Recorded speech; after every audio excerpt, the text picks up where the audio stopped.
পাখিস ক্রিয়েশনে স্বাগত জানিয়ে আজকের ভিডিওটি শুরু করছি। আজকে আমি বানাবো গোপালের টুপি। আমি 5 নম্বর গোপালের সাইজের বানাচ্ছি। তার জন্য প্রথমে আমি এখানে একটি ম্যাজিক রিং নিয়ে নেব। এই ম্যাজিক রিংয়ের মধ্যে ফার্স্টে আমি 3 চেন নেব। এরপর ডাবল ক্রোশে করব টোটাল 20।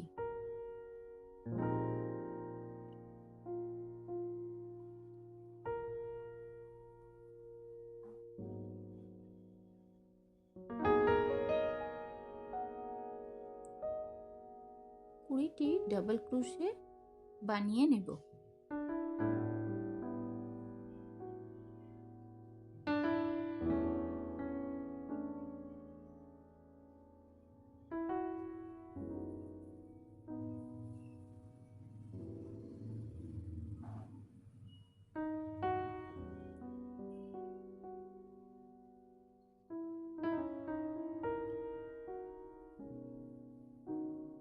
টোটাল 20টি ডাবল ক্রোশে হয়ে গেছে। এরপর এই এক্সট্রা যে সুতোটা আছে সেটা ধরে টানলেই বেশ টাইট একটা ব্যাপার হয়ে যাবে।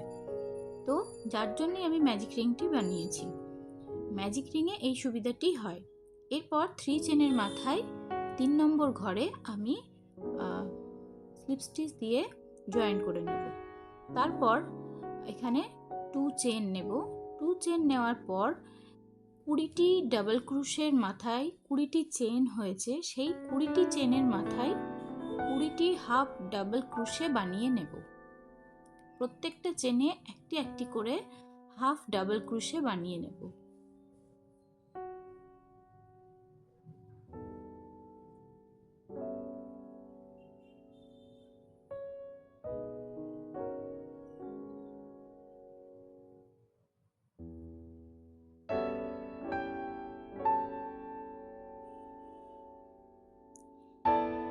এভাবে এটা 1 নম্বর লাইন। আমি টোটাল 5টি লাইন বানিয়ে নেব। আপনারা চাইলে আপনার গোপালের সাইজ অনুযায়ী ছোট বড় করতে পারেন, লম্বাও করতে পারেন। আমি এখানে 5টি লাইন করব, এটাই ঠিক হবে। আর আপনার গোপাল যদি সাইজে বড় হয় তাহলে আপনি 20টি ঘরের জায়গায় আরও 10টি বাড়িয়ে দেখুন। এভাবে যদি ছোট হয় 20টির জায়গায় 10টা ডাবল ক্রোশে নিন। তো এভাবে ছোট বড় করে দেখতে পারেন। এখানে আমার হাফ ডাবল ক্রোশে হয়ে গেছে। এরপর 2 চেনের মাথায় আমি স্লিপ স্টিচ দিয়ে জয়েন করে নেব। এভাবে আমি 5টি লাইন কমপ্লিট করব।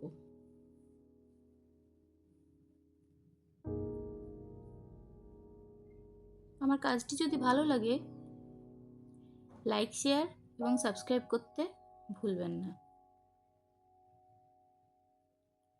যারা নতুন দেখছেন আমার চ্যানেলটিকে সাবস্ক্রাইব করে দেবেন। এখানে আমার 5টি লাইন কমপ্লিট হয়ে গেছে।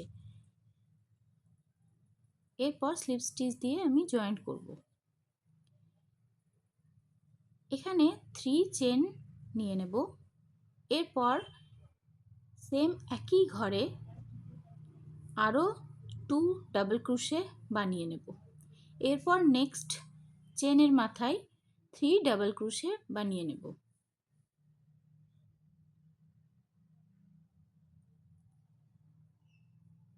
নেক্সট ঘরে আবার 3 ডাবল ক্রোশে, মানে প্রত্যেকটি চেনের মাথায় আমি 3 ডাবল ক্রোশে বানাবো।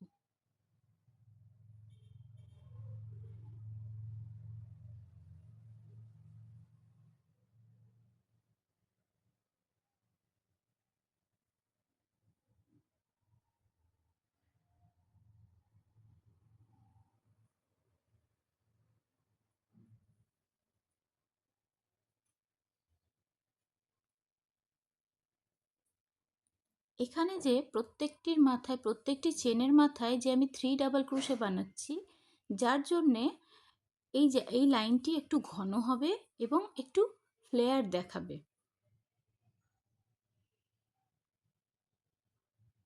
এভাবে পুরো লাইনটি আমি কমপ্লিট করে নেব।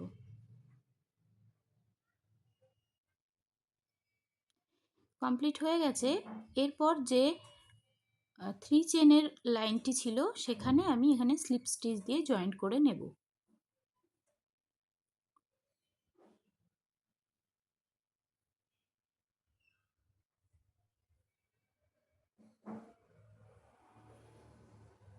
স্লিপ স্টিচ দিয়ে জয়েন্ট করা হয়ে গেলে পিছন দিক দিয়ে মানে সুতোটি কেটে দেব, তারপর যে সুতোটি এক্সট্রা থাকবে সেটা ভেতর দিয়ে আমি সিকিউর করে নেব।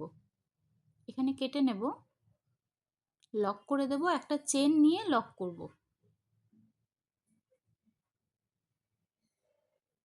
এরকমটা দেখতে হবে। এরপর আমি এই যে সুতোটি আছে, সুতোটা আমি ভেতর দিয়ে সিকিউর করে নেব।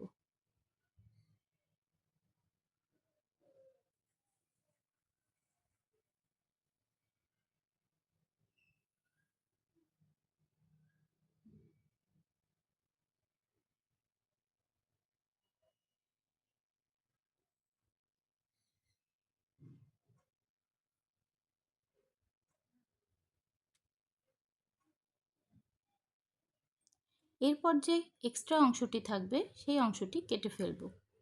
আমি এখানে একটি ছোট্ট ফ্লাওয়ার বানিয়ে অ্যাটাচ করেছি, আপনারা চাইলে সেটাও করতে পারেন।